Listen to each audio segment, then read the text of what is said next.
দর্শক এই মুহূর্তে আছি নওগাঁ জেলার নিয়ামতপুর উপজেলা সাংসুল হাটখোলায়। এই যে মোবাইলের মুঠোফোনের মাধ্যমে আপনাদের দেখানোর চেষ্টা করছি।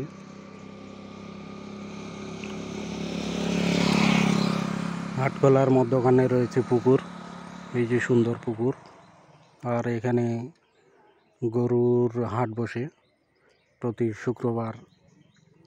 এই সাংসুল হাটখোলায় এখানে হাটে গরু নিয়ে বেচা কেনা হয়।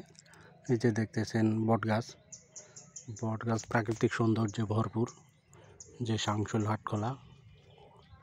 আর দুই ধারে পুকুর, দেখতেছেন কি সুন্দর মনোরম পরিবেশ।